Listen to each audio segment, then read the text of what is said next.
lépp lu jëm ci wàllum actualité jamono ji rawatina mbirum mbënn mi waaye également session extraordinaire bi nga xam te ne daal dinañ ko ubbi tey ci altine ji ñu war ci càmbar lu tollook ñeent ci ay projet de loi yoo xam te ne normalement war nañ ko daal di yóbbu devant ñi nga xam ne député yi en séance plénière daal ko càmbar xool ba xam dañ koy adopté ou pas loolee lépp dinañ si daal di ñëw que ça soit mbirum OFNAC bi ak yeneen yi nga xam te ne tënku na ci biir projet de loi yooyu waaye surtout mbirum yoon ak yoonal ak dossier ñi nga xam te ñoom la ñu wooye les victimes des manifestations yi fi xewoon ci diggante 2021 jàpp 2024 fan yilee ñu gis ne xëy na mbir yu bëri daal dina jugaat ñu bëri di sàkku que justice soit faite ngir ñooñu nga xam te ne ñoom ñoo di les victimes lii ak yeneen i ponk incha allah bu si xajee dinañ si daal di ñëw ci ni mu gën a yaatoo ci biir jotaay bi lee honorable maa ngi lay nuyu di la ziar bu baax a baax di la jaajëfal d'abord ci dalal bi am mbégte fas yéene bokk ak yow jotaay bi lee maa ngi lay nuyu bu baax a baax. Mohamed maa lay fay di nuyu auditeurs yu 313 di nuyu l'ensemble des Sénégalais ñuy déglu émission bi di ñaan vraiment que lu ñu fi nar a wax yëpp na nekk Sénégalais ni ci jëlee xam-xam jëlee ci li nga xam ne que moom la ñu bëgg juste rek pour réew mi dox daal incha allah voilà. merci beaucoup honorable kon ñu fas yéene ko daal di doore ak li nga xam te ne daanaka jamono ji moom moo nekk au top de l'actualité muy mbirum inondation yi taw yu bëri yi nga xam te ne wàcc na fi daanaka fépp ci biir réew mi fan yilee ñu gis ne yenn ci ay gox-goxaan yoo xam te ne mu ngi ci biir capitale sénégalaise bi di Dakar fu ci mel ne fële ca Parcelles Assainies Thiaroye ak yeneen i dëkk yoo xam te ne hors de Dakar la gis nañ ni inondation yi xaw na fa daal di sonal ñi nga xam te ne di askan wa ñu gis la keroog auprès du maire Aboubacar Jamil Sané maire des Parcelles Assainies nga nekk ci wetam ngir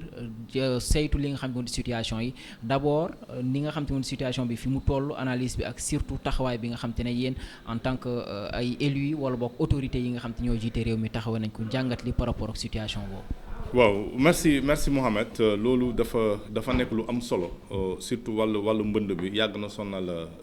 Sénégal mun naa wax ne que boo dégloo am na benn plan bu nga xam ne que tegoon nañ ko fii indi waxoon nañ plus de 700 et quelques milliards yi nga xam ne que waroon nañ ko def ci mbënd bi mais malheureusement jusqu'à présent la situation perdure mais juste par rapport ak situation bu nga xam ne que moom moo am nii par rapport ak mbënd bi fan yi li nga xam ne que gis nañ ko un peu partout au Sénégal ñu ngi massawu dans un premier temps di massawu population bi di ñaanal parce que am na fenn moo xam ne dégg naa ne am na ku ci ñàkk bakkan di ko ñaanal yàlla na ko yàlla yërëm xaree ko àjjana mais par rapport ak situation bi particulièrement à Dakar di jaajëfal encore une fois le maire Jamil Sané ci taxawaayam bu nga xam aux côtés de sa population ak waa Yoff ak waa Grand Yoff mais situation bi c'est vrai inondation bi parfois météo man lu may faral di wax météo day def ay prévisions yàlla nag moo xam parfois mun nga teg ay situation nga prévoir lépp taw bi dem ñëw ba jéggi dayoo mais man keroog lu ma ci déplorer j'ai vu li nga xam ne que mooy station de pompage yi seen capacité xam moom moo doyul wala lu may faral di wax keroog waxoon naa ko mun na nekk wala mun na nekk mais man je dis que les actes de sabotage sont toujours là par rapport aux inondations parce que mun ma comprendre Parcelles Assainies lii gëjoon na am mais lu ma ci gën a déplorer mooy man keroog ba ma demee ba lu nga xam ne xew na depuis 11h ba 22h surtout station de pompage bu nekk unité 22 yow responsable bu nga xam ne comme ñoo yor wàll station de pompage yi à 22h le maire t'appelle pour laaj la situation bi nan la demee yow mënoo am kaddu pour nga wax ko lu leer mooy il fallait nga ne mu xaar ko nga mu xaar la nga laaj ci information pour xam ne exactement si que pompe bi mu ngi fonctionner normal wala ku yor station de pompage mu ngi fonctionner. moom mi war a gérer loolu. ñun d'après les renseignements yi nga xam ne que man personnellement j'ai demandé auprès de la population nee nañ ma waa ji dafa dem Touba bon dem na Touba demul Touba mais je trouve que y a des choses yi nga xam ne que bu situation bi amee. même bu dee dafa dem Touba. par rapport ak prévision météo yu mu yor waroon na fa bàyyi kenn nga xam ne moo war a gestion boobu noonu. moo tax même par rapport ak le directeur d'exploitation bu nga xam ne que moo yor wàllu station de pompage yi warul xaar ba ñu koy woo mu door xam situation mu ne xaale mu vérifier man pour man il devait être en mesure de donner les renseignements nécessaires. mu ne monsieur le maire Jamil Sané écoute voilà situation pompage bi nii la toll station de pompage yi. bii mu ngi fonctionner wala capacité bi non il faut ñu dolliwaat et cetera mais il n'était même pas capable de donner les informations au maire. mu ne il faut mu vérifier c'est ce qui est déplorable te toll nañ fu nga xam ne que sénégalais yi mënatuñu xaar. di wax ne que xaar leen. man j'ai fait une question écrite par rapport au ministre par rapport aux inondations. xam naa ko yan matukaay lañ jël malheureusement jusqu'à présent j'ai pas encore eu de réponse. Le ministre c'est effectivement le ministre Cheikh Tidiane Dièye j'ai écrit une question. Question écrite je pense même kii bi mu ngi fii peut-être avant émission bi. pare mën naa ko génne donc yooyu noonu. dafa nekk li nga xam ne man pour man war nañ ci gën a sérieux ci inondation bi certes taw comme lu ma waxee sànq yàlla moo ko yor kenn xamul. mais je pense surtout à Dakar le réseau bu nga xam ne que bu nekk Dakar war nañ ko xoolaat. les ñun boo xoolee fii Gueule Tapée le canal 4 war nañ ko xoolaat boo xoolee réseau bi. bu njëkk branchement yi njëkk fibrociment moo fa nekk. donc fat na. dem na ba toj ba yenn évacuation yi mënutul dem donc c'est un peu compliqué. moo tax cette situation vraiment mérite encore plus de réflexion pour que inondation bi désormais à Dakar parce que Dakar presqu'île la en réalité. presqu'île la donc Dakar ndox mënu koo wër jéegi nekk fii à proximité même vous voyez même à Thiaroye mu président bi demoon même à Thiaroye mu am inondation et à côté la mer est là. donc il y a problème. donc je pense que ça mérite vraiment une réflexion une étude très sérieuse bu nga xam ne que autorités yi war nañ ko def pour que désormais lii mun a lii bu ñu amati fii à Dakar. dégg nañ ne dégg comme PM lu mu ko waxee keroog wax na ko même le ministre Cheikh Tidiane Dièye ñun ñoo ne bii suñu nawet la. on l'a dit suñu nawet la. donc je pense que il fallait prendre toutes les mesures nécessaires pour que yeneen nag comme sànq lu ma ko wax mënul ñàkk mais nag à Dakar man mënutuma nangu yenn inondation mu taw tuuti mu am à Kédougou on a vu à Kédougou à Tamba 100 et quelques millimètres y a eu des dégâts mais ce qui veut dire lu mu taw Kédougou bu ko tawee fii Dakar ñun fu ñu jëm. peut-être nappe bi moom mooy différence bi par rapport ak nappe bi fii ni mu jegee et tout. ak xëy na yeneen kii oui y a ça aussi. mais nag du doon pour man du. il faut que ñu revoiraat encore.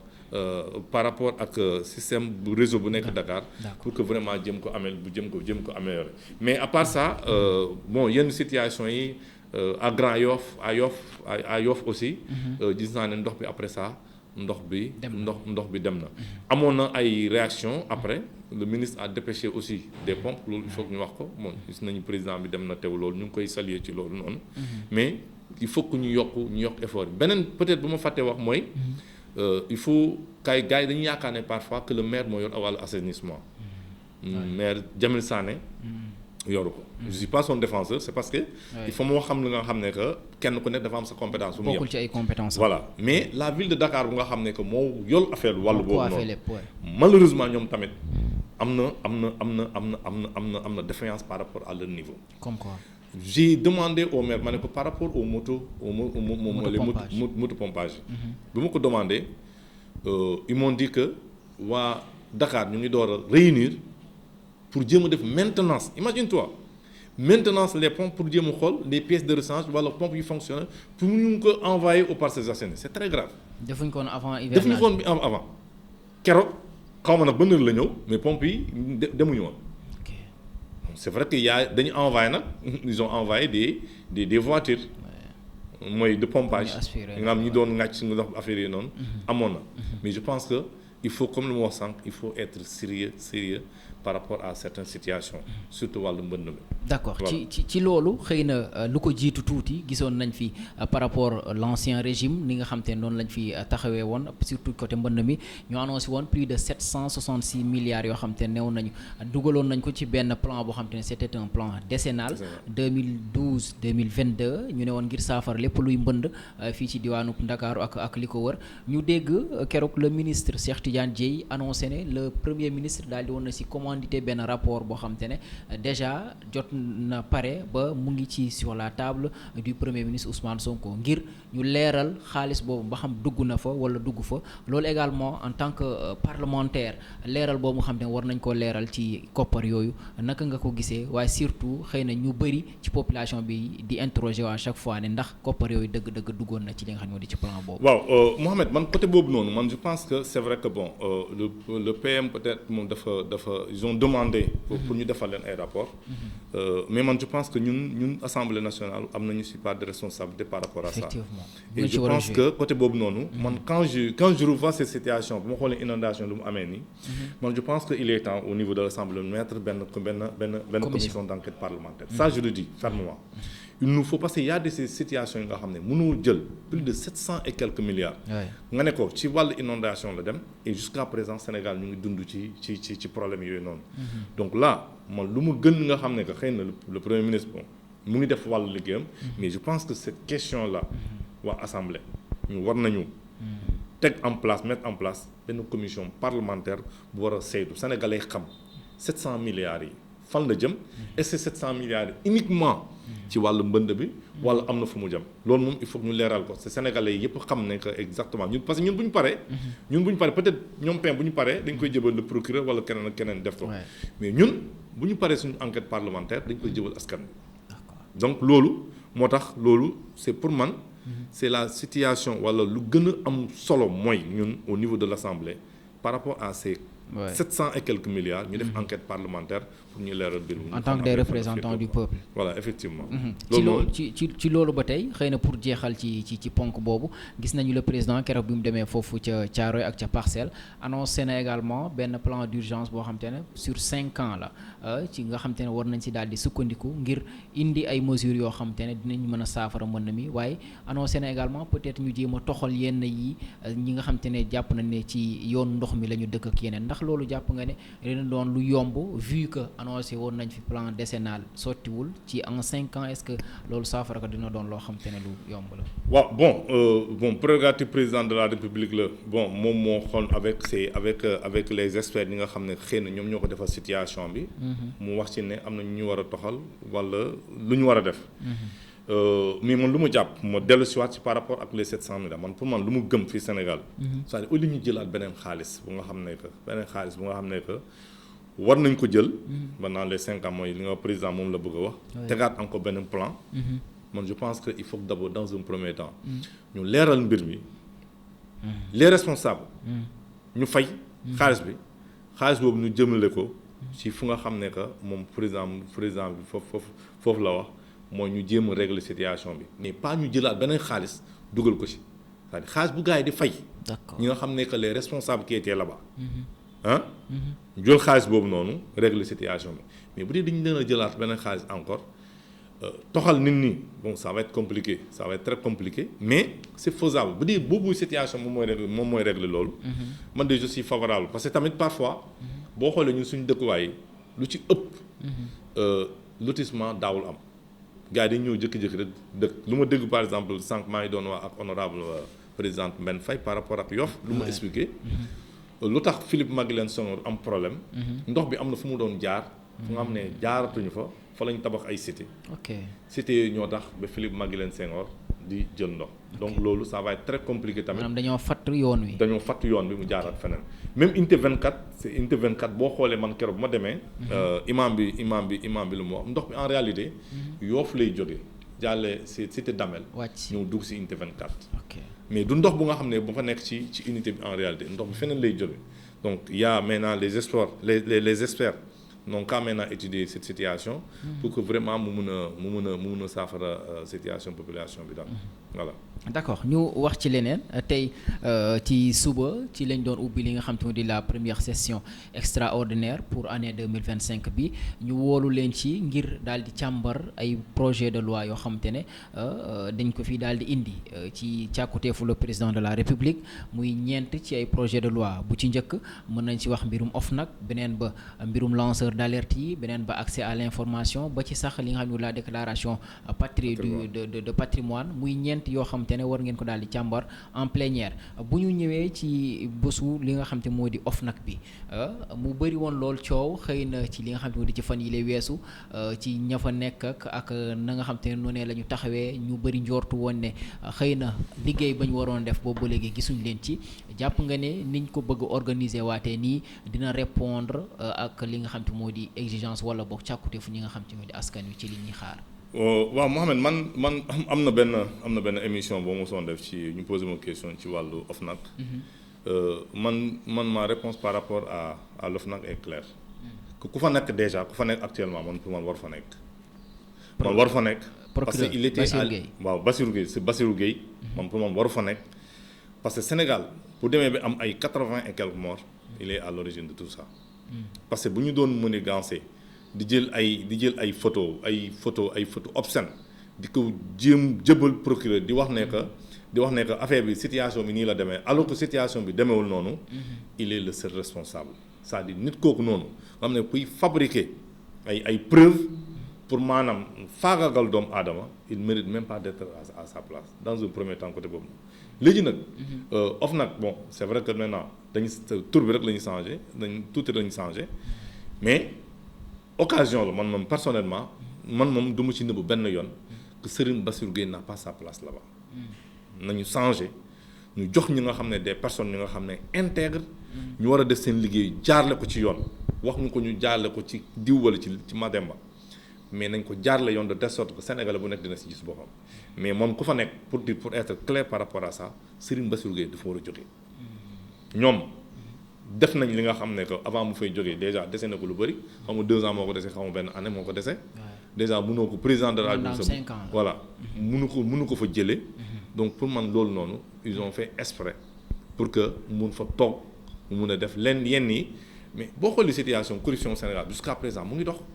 et dans l'administration sénégalaise am na yenn yi nga xam ne bi léegi yenn pratique yi ñoo fa nekk bi léegi les Sénégalais bu laajee lan moo tax Sénégalais parfois de frustré mais tey da ngay dem pour defar ay papiers. lenteur bi jusqu'à présent mu ngi fa mais ñan ñoo fa nekk. maintenant pour yenn yi deñ dëgg-dëgg yàlla. il faut que ñeneen ñi nga xam ne que ñoo ŋànk affaire bi comme ay ñoom Serigne Bassirou Gueye. ñu jógee fa je donne son exemple parce que moom laa ci gën a miin par rapport ak wàllu corruption bi donc na fa jóge wax dëgg yàlla ñu jox keneen ki nga xam ne que bien vrai affaire yi day changer. oui parce que ci 12 membres yi ñoom appel à candidature lañ leen war a mën a nommer dañ leen nommer selon contexte bi nga xam te moom la ñu wax ne loolu lañ fay indi loolu également ndax jàpp nga ne dina doon arrangement ñi nga xam ne di régime bi appel à candidature boobu nga xam ne ko diggee woon ci côté boobu. non man moom ci structure bu ni mel. waaw bon ñoom saytu nañu ba nga xam ne que appel à candidature effectivement bon xaw ma yan critères yi nga xam ne que moom lañ teg j'aimerais bien ma xam d'abord les critères. xam naa ne les 12 membres ñoom la ñuy nommer par appel à candidature. waaw après bu ñu paree. après ñu door kii bi mais man xam naa ne dinañ xam on va en commission. am na question yi nga xam ne on va poser ça au ministre ñu laaj ko exactement. dinañ ñëw ci yenn par exemple lanceur d'alerte bu ñu si duggee ci biir. parce que dafa bëri ay affaires yi nga xam ne que. peut-être yeneen pays def nañ ko ils ont pu réussir mais am na pays yi nga xam ne dañ ci laaj ci wàllu lutte contre la corruption. boo jëlee par exemple exemple Botswana. ils sont tellement ñoom ci wàllu corruption bi. ñoom dañ ci sori de telle sorte que yenn yi un chef d'état ci boppam. chef d'état ci boppam sax am na yenn yi nga xam ne boo ko defee ñoom mun nañ la topp. donc tel n'est pas le cas ici au Sénégal des na ci lu bëri ñële.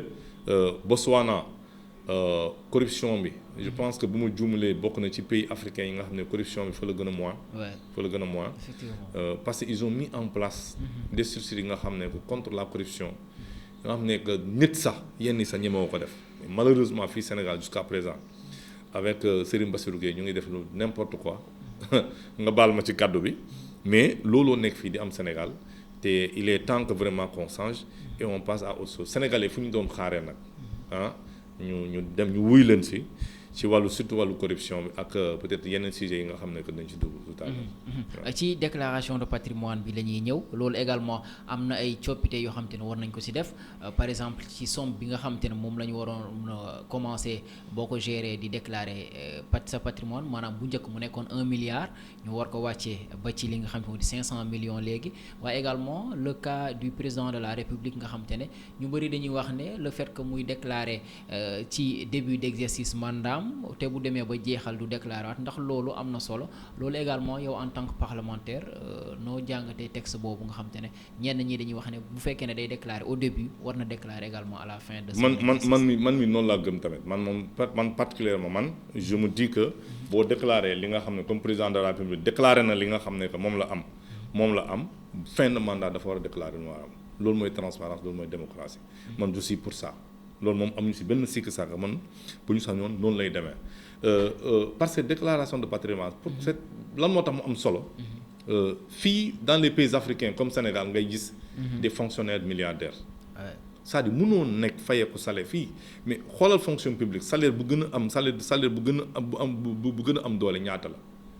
tu peux pas te retrouver avec des milliards mënul nekk c'est impossible léegi nag boo xoolee fii Sénégal pour nga nekk milliardaire wala nga nekk leneen il faut que tu fais de la politique malheureusement ñun assemblée ñun xam nañ lu ñu fi dund actuellement ñun xam nañ lu ñu fi dund fii les gens croient que fii y a du tout fii y a absolument rien sant yàlla man nee naa sant am nañ privilège ni sant yàlla bu baax a baax mais les gens sont fatigués c'est vrai que fàlluñu pour ñu ñëw du nguuruñu te duñu mës a nguuru ñun fu ñu nekk fa la ñu nekkoon ba tey man damay jógee parfois sama kër Colobane laa def damay dox ba Gueule Tapée waaw noonu laa nekk di def donc liggéey bi on est là man damay toog fi parfois ba 20 heures parfois ba 22 heures laay wàcc c'est pas parce que on ne fait absolument rien du question ne assemblée lu gars yi dañu gis ci télé yi la ñuy yaakaar ne que ñu ngi liggéey non il y a des projets de loi ñu ngi fi am na projet de loi yi nga xam ne nguuru yàgg yi voté nañ ko yi nga xam ne baaxul ñu ngi fi te ñu ngi koy saytu mais malheureusement lu gën a man occasion la mu wax ko lu ñu gën a indi problème bi mooy ñun amuñu ay assistants parlementaires am assistant parlementaire par commission la am c'est-à-dire les 14 commissions ñoo am assistant parlementaire mais man en tant que député man El Hadji Ousmane Fall awma assistant donc loolu tu es obligé yow nga je suis obligé tey je fais des études sur beaucoup de projets yi nga xam ne yu fi nekkoon parce que projet de loi yu fi nekkoon yi nga xam ne ay lois yi nga xam ne projet ay lois yi nga xam ne voté nañ ko ba pare yu baaxul sax ñu ngi fi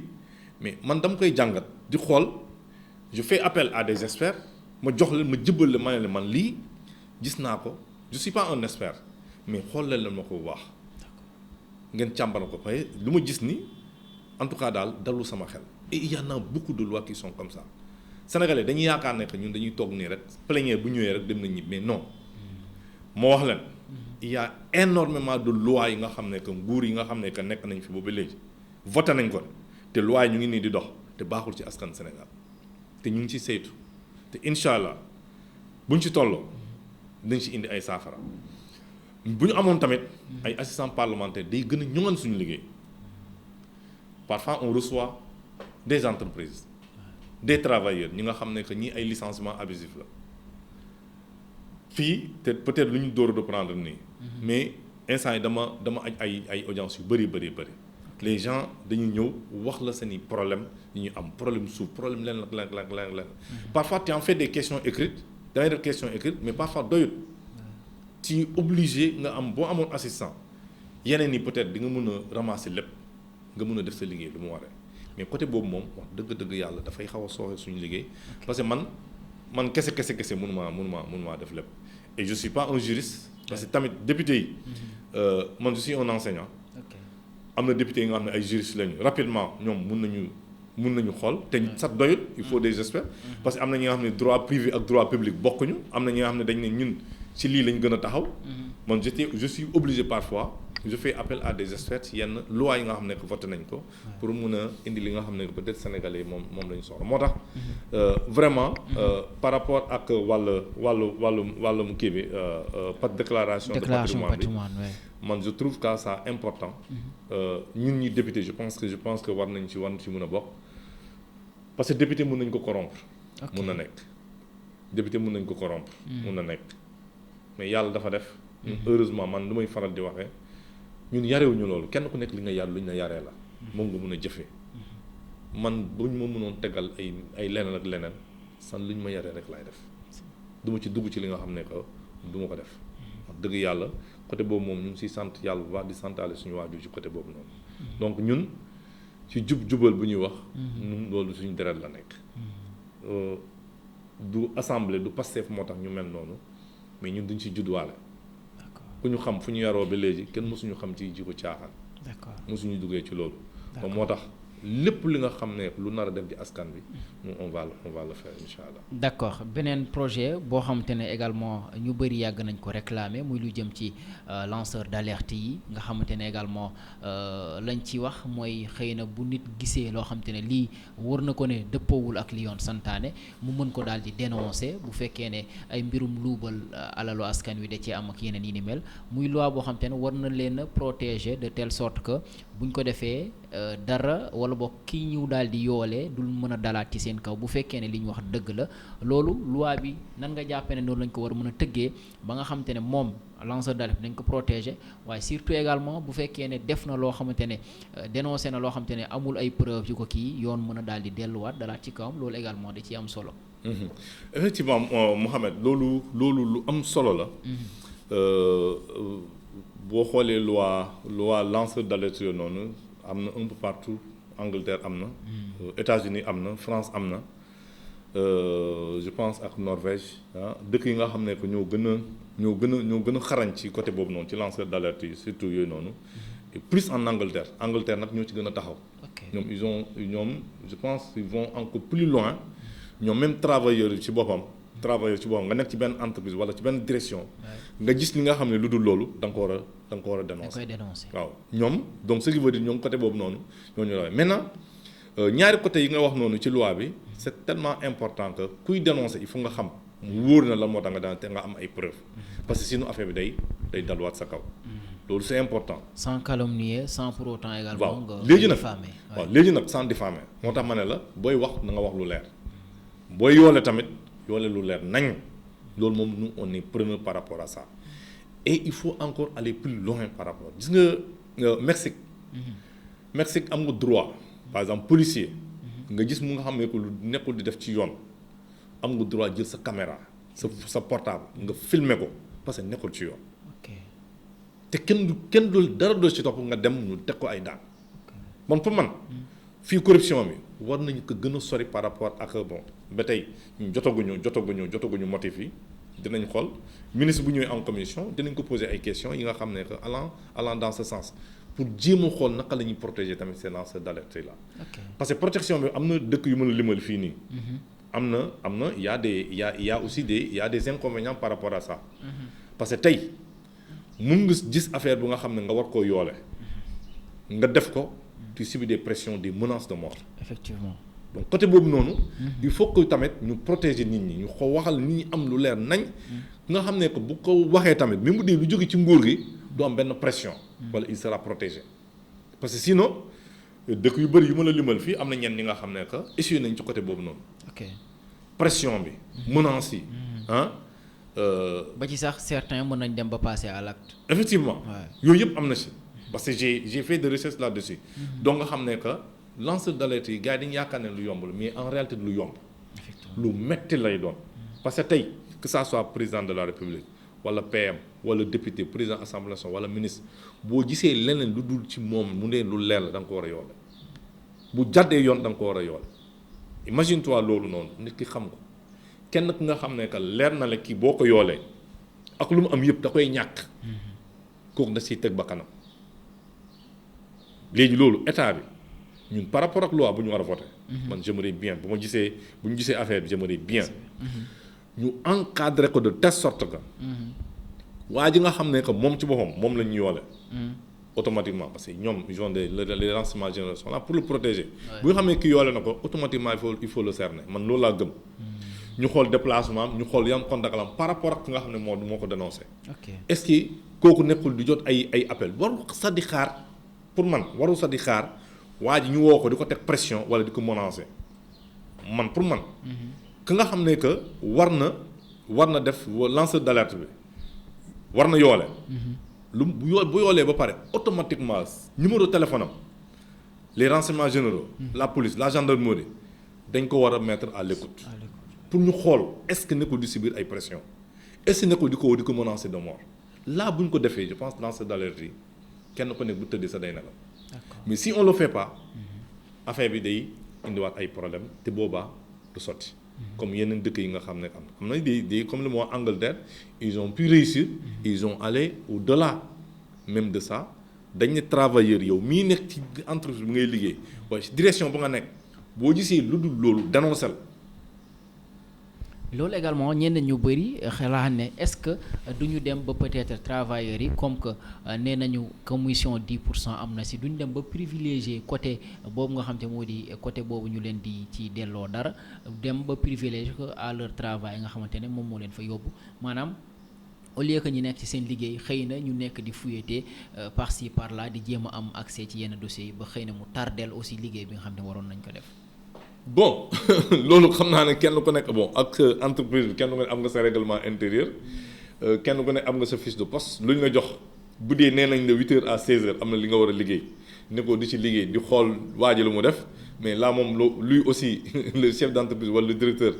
moom il a ses responsabilités par rapport ak yow daan li ñu ko nar a def dala koy def te dara du si fekk.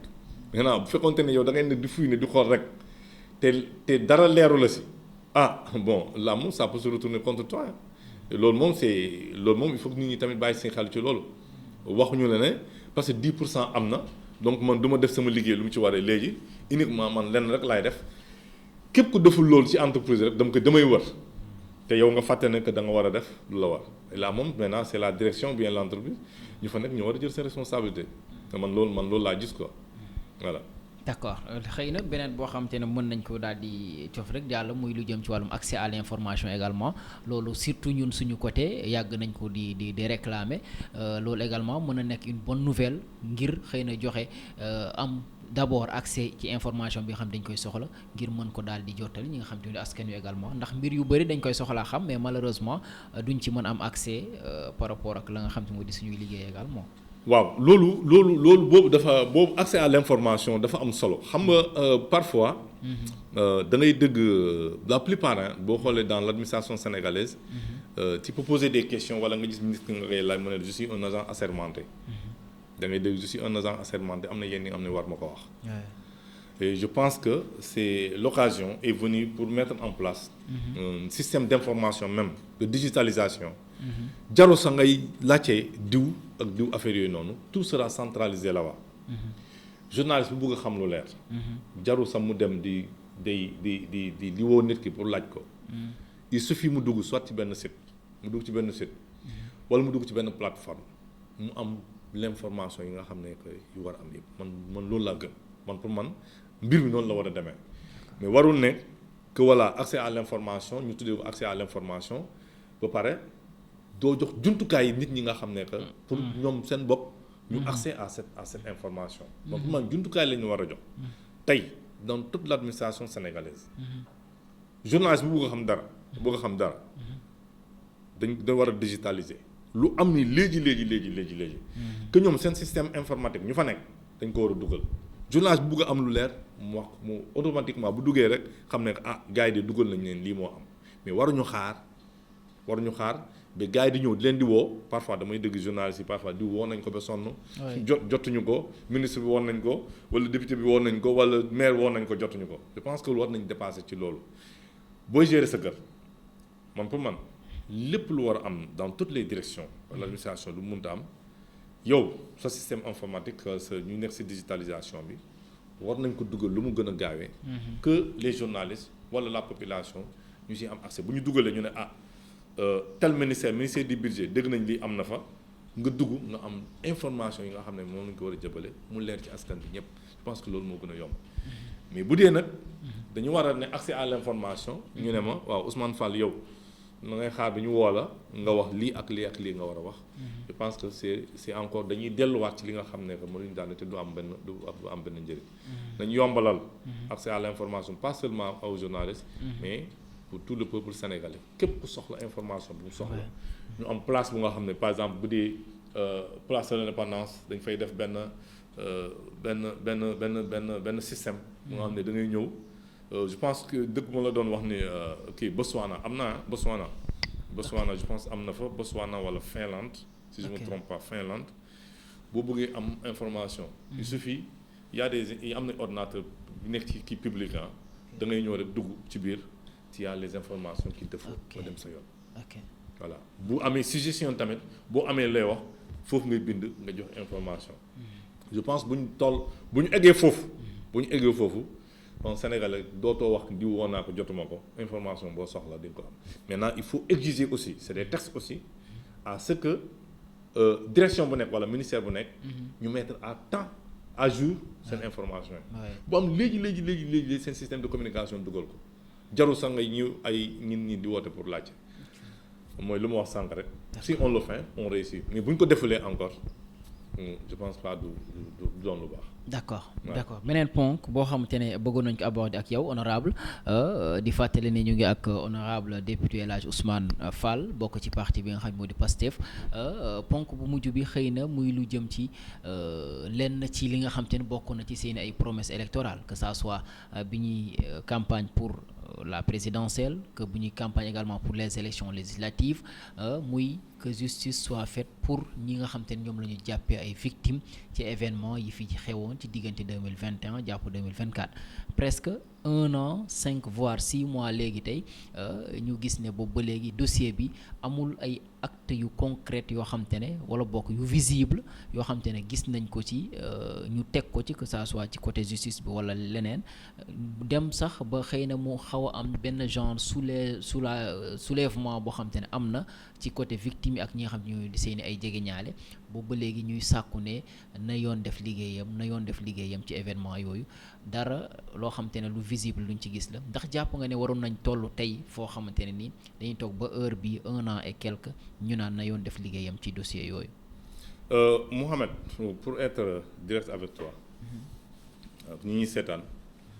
mbir bi lan rek la dafa yéex pour dire vrai dafa yéex ñun bu ñu jëlee nguur gi lenn rek la ñu waxoon mooy bu ñu ñëwee nañu fexe ba gars ñi nga xam ne ñu defoon ñaawteef yooyu noonu depuis 2021 ba 2024 ñu teg leen daan et jusqu'à présent enquête bi c'est vrai que ministre bi nee na dossier bi jëbal nañ ko procureur ñu ngi def liggéey bi ñun xamuñu fan la toll mais pour dire vrai dafa yéex du dëgg du yoon par rapport à ça les gens sont fatigués man mi si laa bokk exilé woon naa j'ai fait 1 an presque d'exil mu metti woon trop c'est-à-dire boo dundulee affaire bi man je comprends parfaitement les victimes man mi si laa bokk boo dundulee affaire bi da ngay yaakaar ne que non ñii dañoo soofuñu ils disent la vérité il faut que la justice fasse son travail parce que mënoo comprendre man mënu maa gëm tey booy bu nekk sama koñ booy bu nekk fee kenn ñaari cornet yamba automatiquement ñu jàpp ko maltraité ko dugal ko sànni ko kaso alors que les gens qui ont tué qui sont là ñu leen di seetaan ba tey man am na sama audio yi nga xam ne def naa ko fi def naa avant kii bi ma leen doon wax ma ne leen bés dina ñëw boobu jëluñu mu nguur gi bés dina ñëw ñoom Antoine Diome vous allez payer da ngeen yaakaar ne nguur du jeex nguur day mos a jeex tey mu ngi nii jeex na mais la justice est trop lente par rapport à ça dañu waxante dëgg man bu ma sañoon ñoom ñii tey que ça soit au sein des FDS que ça soit au sein des nervis xam nañu gars yi xam nañu fu ñu doon regroupé xam nañ kan moo leen doon recruter xam nañ ko au sein des FDS kenn ku ne booy dem ay des manifestations nii fu ñu lay teg xam nañu kan moo fa nekkoon période boobu de telle heure à telle heure xam nañu loolu enquête boobu du lu difficile man mii nekkul policier nekkuma FDS tey bu ñu ma dugaloon ci enquête yooyu noonu mënoon naa ci dugg te dinaa ci xam lu leer nañ parce que lenn rek la il suffit ñoom ils ont le réseau de communication FDS am na réseau de communication ku def ak ku deful xam nañ ko ku ñu joxul ordre mu def xam nañ ko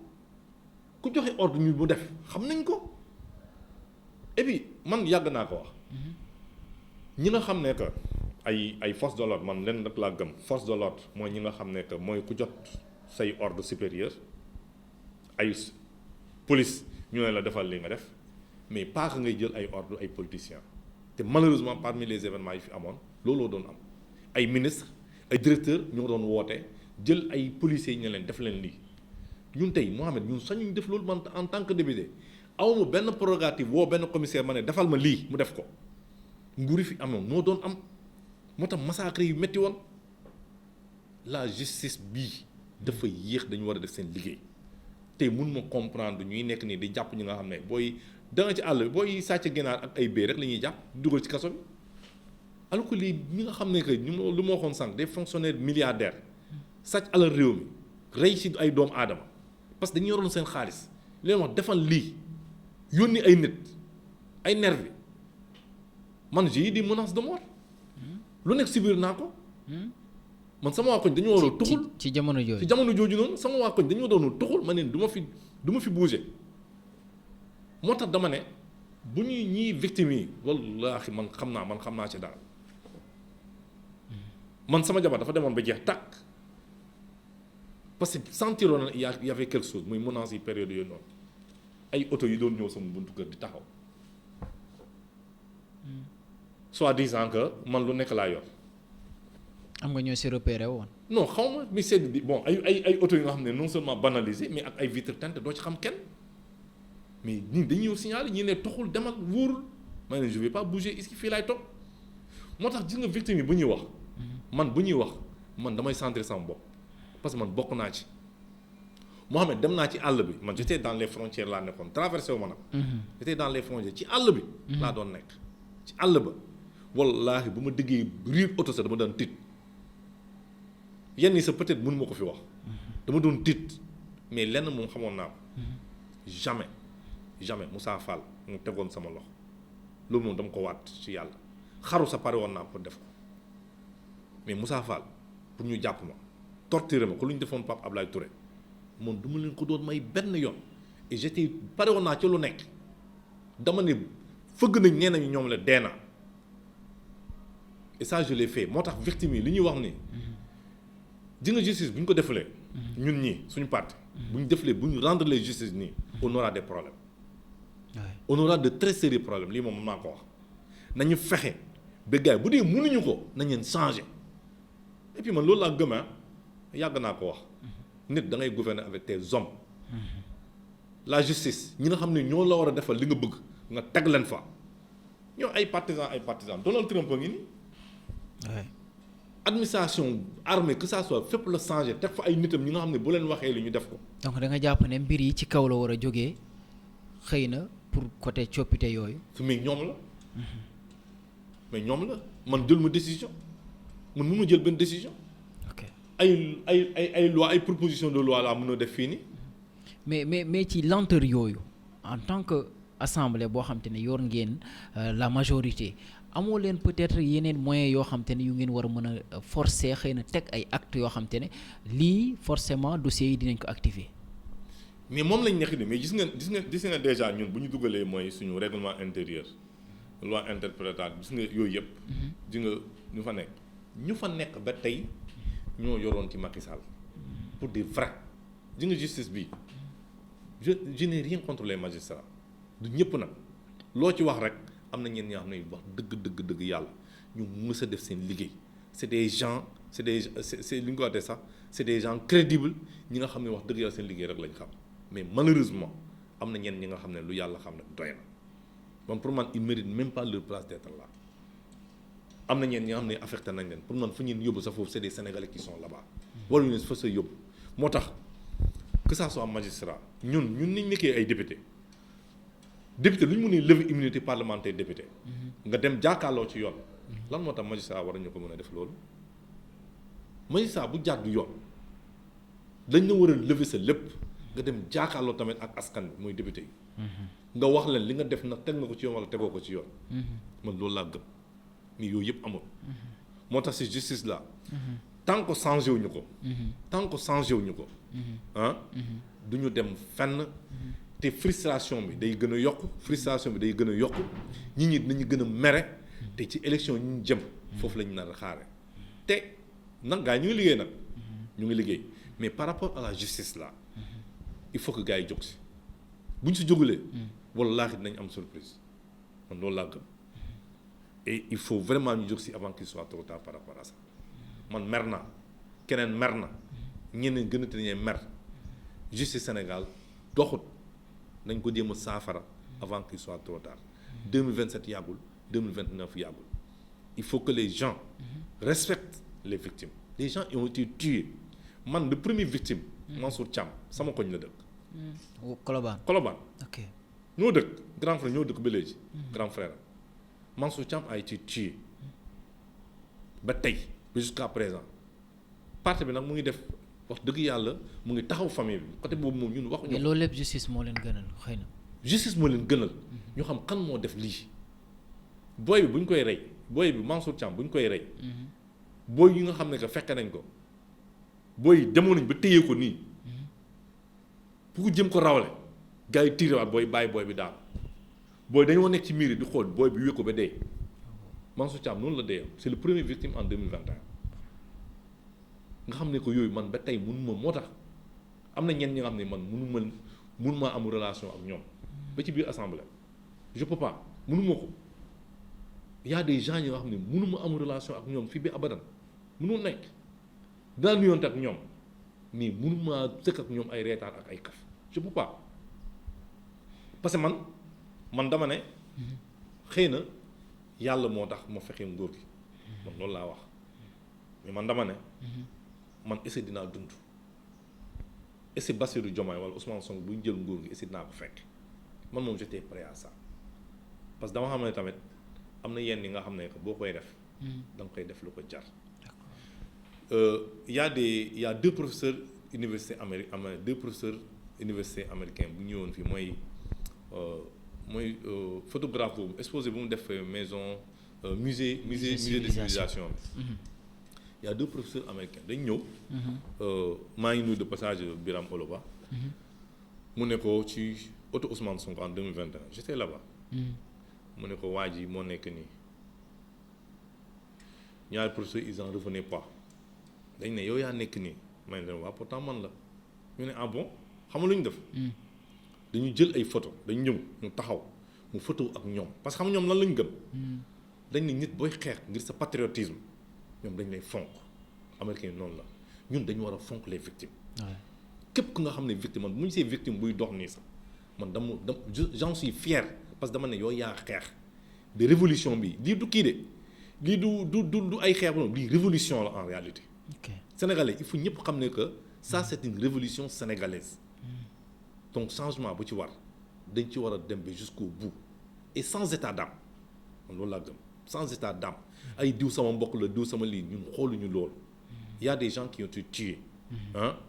ils n'ont qu'à répondre de leurs actes que justice na def liggéeyam lu mu gën a gaawee nag Mohamed. d'accord jërëjëf xam naa ne dossier la boo xam te ne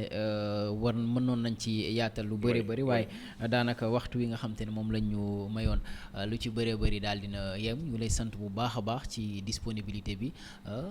xëy na biñ ko soxlaa yàgg na mais tey la ko yàlla dogal ñu ngi lay sant bu baax a baax bàyyi la nga tàggatoo suñu mbokk internet yi xëy na bu fekkee am nga un dernier message booy lancé waale. voilà merci beaucoup Mohamed vraiment di leen di jaajëfal di remercier les téléspectateurs ak internautes 313 vraiment di leen di jaajëfal leen di wax ne nag bon ñun nag lu nekk si ñun rek la ñu mën a wax li nga xam ne lu ñu gëm inventé wuñu ko lu nekk si ñun la ñu wax du nit moo ma ko bindal ne la ma waxal lii man maa ko waxal sama bopp te gis naa ne lu ma wax pour njëriñ réew mi la pour njëriñ parti bi la pour njëriñ askan Sénégal moo tax ñu waxee nii ça n'a pas été facile mais di ñaan rek vraiment que na Sénégalais yi comprendre xam ne que changement tamit bu ñu bëgg incha allah dina am que les gens le gouvernement est en train de faire des réformes ñun nee nañ yéex na comme lu ma ko waxee mais gëm naa ne bu gënee gaaw tuuti rek dina baax te sénégalais yi vont se retrouver vite par rapport à ça. di jaajëfal ñëpp di nuyu la population sénégalaise. waa Dakar sama waa commune Gueule Tapée Fass Colobane. leen di jaajëfal. incha allah c'est vrai que gëjoon naa def émission trop mais xam naa ne bon du yàggatu dinaa gën a kon dem ci plateau yi. incha allah pour que vraiment yenn yi ñu mun koo leeral askan bi parce que am na lu bëri li nga xam ne que mënuñu ko population mënuñu ko xam mais parfois liggéey bi moo ñu tënk de telle sorte que yenn information yi mënuñu ko jàllale en tout cas maa leen di jaajëfal bu baax a baax. merci beaucoup merci honorable ñu ngi lay jaajëfal bu baax mu nekkoon honorable député El Hadj Ousmane Fall bokk ci parti bi nga xam ne moo di PASTEF mu dalaloon ñu tey ñu doon waxtaan ak moom lépp lu jëm ci wàllum actualité ci différents sujets yi nga xam te ne jamono ji jàpp nañ ne moo gën a nekk au top sant leen gërëm leen bu baax a baax jox leen dig daje très prochainement ci yeneen i ndaje incha allah jërë ngeen jëf merci beaucoup. Merci.